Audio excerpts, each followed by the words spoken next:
자, 여러분 안녕하세요. 오늘은요, 갑상선 호르몬 용량 내가 조절해도 될까?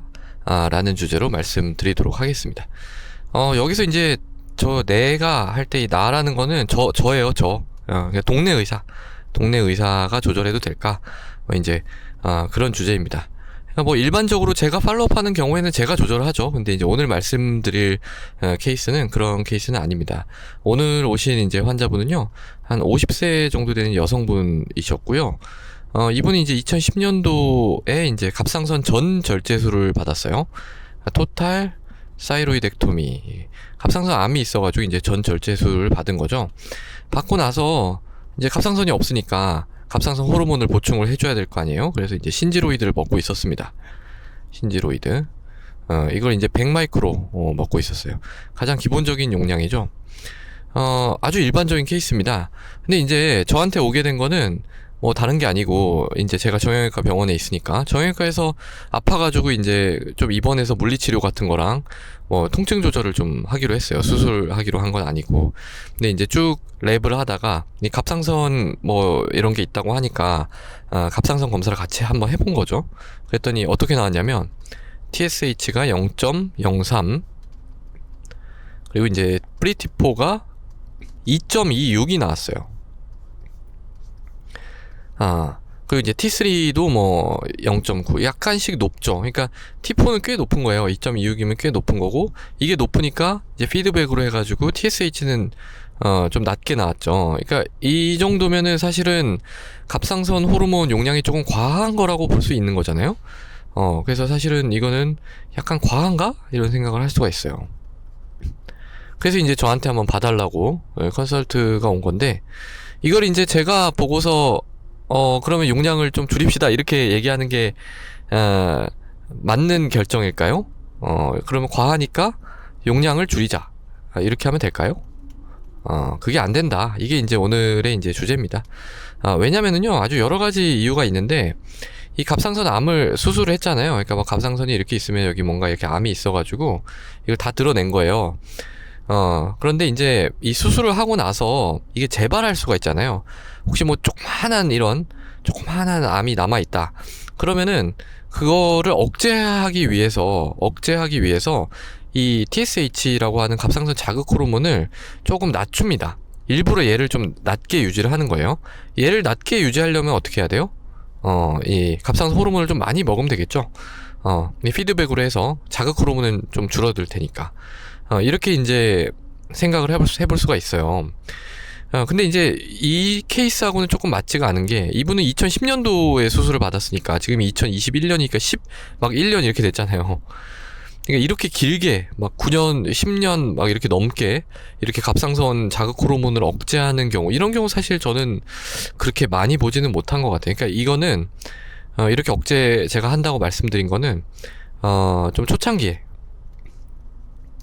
그러니까 갑상선 수술을 하고 나서 초창기라고 하면 6개월에서 18개월 정도를 의미를 합니다. 그러니까 이때 만약에 고위험군이다, 뭔가 찝찝하다, 그러면은 이제 조금 용량을 세게 써가지고 TSH를 뭐 0.1 아래로 유지를 하기도 합니다. 근데 이렇게 이제 유지를 했어요, 초창기에. 그런데 반응이 없는 거예요. 이게 뭐 예를 들어서 이제 이 TG, 이게 이제 그 갑상선 암에서 막 이렇게 나오는 건데, 얘가 이제 서프레션이 안 되는 거예요. 하나도 반응이 없는 거야. 그러면은 이제 상황 봐가지고 계속 좀 TSH를 0.1 아래로 유지를 해야 되는 경우가 있을 수가 있어요. 뭐 경우에 따라서 아주 뭐 좀 빡세게 하면 0.05 아래, 지금이 이제 0.05 아래인 상황이죠. 이렇게 유지를 하는 경우도 있습니다. 그러니까 이런 걸 제가 알 수가 없죠. 그러니까 이제 이 정보를 알려 그러면은 뭘 알아야 되냐면, 이 갑상선 암이 무슨 암인지, 애초에 이 갑상선 암의 성격을 알아야 됩니다. 그래서 뭐 이 암이 몇 센치였는지, 뭐 주위 조직으로 침윤이 있었던 암인지, 아니면 림프절 전이가 있었는지, 또 수술하고 나서 이 TG 농도가 뭐 어땠는지, 그러니까 이게 엄청 높으면은 전이가 좀 의심이 되는 거거든요. 그래서 그런 거를 보고, 또 초창기에 이 TSH 서프레션 어떻게 했는지, 어떤 코스를 거쳐서 지금 이 용량이 결정된 건지, 이걸 이제 계속 팔로우를 할 거 아니에요, 그 병원에서는. 근데 저는 이런 걸 하나도 모르는데 제가 이것만 딱 보고서 이게 좀 과하니까 용량 주지, 이렇게 이제 할 수가 없다는 뜻이에요. 그래서 이제 뭐 이런 상황에서는 저는 이제 그냥 어떻게 말씀드리냐면은 사실 지금 갑상선 호르몬의 농도가 조금 높게 나온 거는 맞다. 그래서 약간의 그 갑상선 기능이 올라간 상태를 유지 중인데 이 부분에 대해서는 제가 어떻게 말씀드리기는 어렵고 왜냐하면 그 수술한 과정이라든지 쭉 어떤 상태로 이게 관리되어 있는지 왔는지 제가 모르니까 그거는 이제 아마 용량은 근데 한번 거의 뭐 변화를 안 시켰대요. 계속 이걸 그냥 꾸준히 드셨다고 합니다.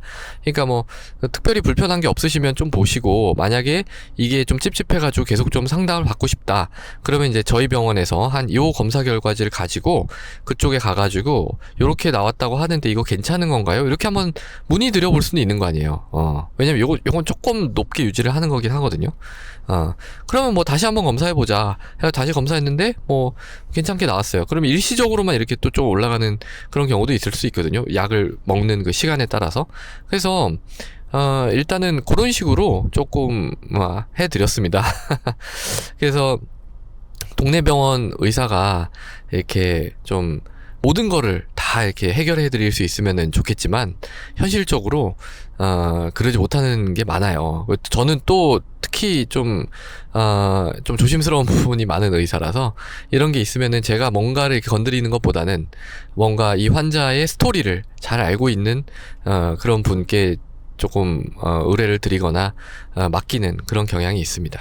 자, 그래서 오늘은요, 이 갑상선 호르몬 용량 제가 조절해도 될까요? 뭐 요런 주제로 좀 말씀을 드려봤습니다. 오늘도 경청해 주셔서 대단히 감사합니다.